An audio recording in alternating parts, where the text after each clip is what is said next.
You have to understand what I said. আমার কথা বুঝো না। প্রত্যেককে বলা আছে সব গাড়ি আটকানো হবে। বয়সের জায়গা থেকে আমি আপনাকে সম্মান করছি। একই সাথে আমি বলছি। আমি জানি। অবগত আছেন? আমাদের আচ্ছা না ভাই অবগত তো আছে বলে তাহলে কথা বলছে ভাই যেটা বলছে ভাই সচেতন আমার কথা বুঝো না। আরে বাবা শোনো কথা শুনো। You have to understand what I said. ভাই আপনি যেটা বললেন you have to understand what I said.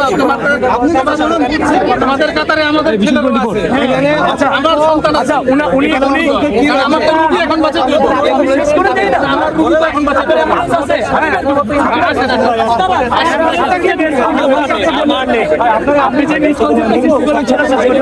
আচ্ছা উনি যে কথাটা বলেছেন যে অ্যাম্বুলেন্স এ পর্যন্ত বের হইতে পারে নাই, এটা সম্পূর্ণ মিথ্যা একটা অপবাদ আমাদের উপরে চাপিয়ে দেওয়া হচ্ছে। আপনারা সংবাদকর্মীরা ছিলেন, আপনারা দেখেছেন আমি নিজে অন্তত ছয়টা সাতটা অ্যাম্বুলেন্স বের করে দিয়েছি। আমি নিজে আমাদের প্রত্যেকটা ছাত্র যারা বিপ্লবী ভাইরা আমাদের সাথে আছেন প্রত্যেককে বলা আছে সব গাড়ি আটকানো হবে, শুধু অ্যাম্বুলেন্স এবং অসুস্থ লোক যারা অ্যাম্বুলেন্স ছাড়াও আসছে যদি আমরা দেখছি যে প্রমাণিত অসুস্থ লোক আমরা তাদেরকে ছেড়ে দিচ্ছি।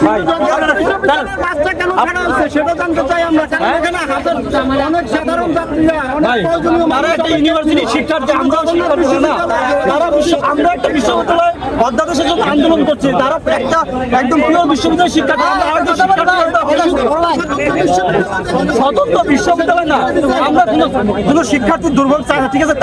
তাদের কোনো বিশ্ববিদ্যালয়কে আটকায় রাখার আমাদের আমরা বলছি না আটকায় রাখবো, যেগুলো তাদের জরুরি পড়াশোনাটা জরুরি, অ্যাম্বুলেন্স জরুরি, খাদ্য যেগুলো আছে জরুরি যেগুলো সেবা সেগুলো আমরা অবশ্যই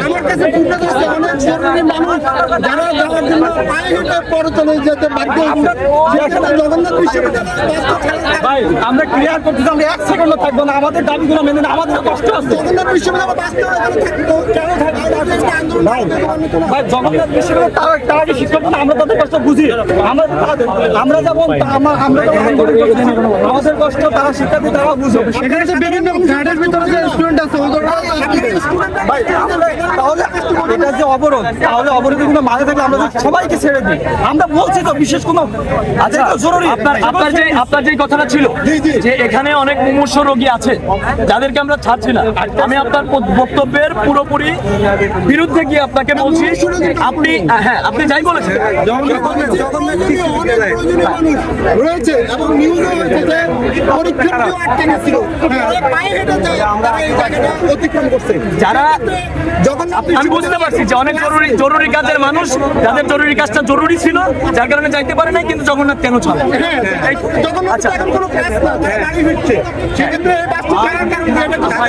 আমি বলি স্বতন্ত্র বিশ্ববিদ্যালয় এই কারণে ছাড়ছেন না, ওখানে জগন্নাথের টিচাররা ছিলেন, আমরা একজন ছাত্র হিসেবে এখানে আরো দুইজন আসছিলেন যারা পরিচয় দিচ্ছেন আমরা টিচার, আমরা তাদেরকেও ছেড়ে দিয়েছি। আপনি দেখেন জগন্নাথের যেই বাসটা ছিল আপনি ওখানে খেয়াল করলে দেখবেন ওখানে টিচার ছিল, ওই টিচাররা আমরা যখন দেখলাম যে জগন্নাথের বাস এসেছেন এবং আমাদেরকে যখন বলা হলো যে টিচার ছিল তখন আমরা গিয়েছি দেখেছি, অতঃপর আমরা এটা ছেড়েছি। ভাই টিচারের আগে হতে পারবো না, আমি একদিন দেখছি যে একজন রুগীর হাইটে নিচ্ছে।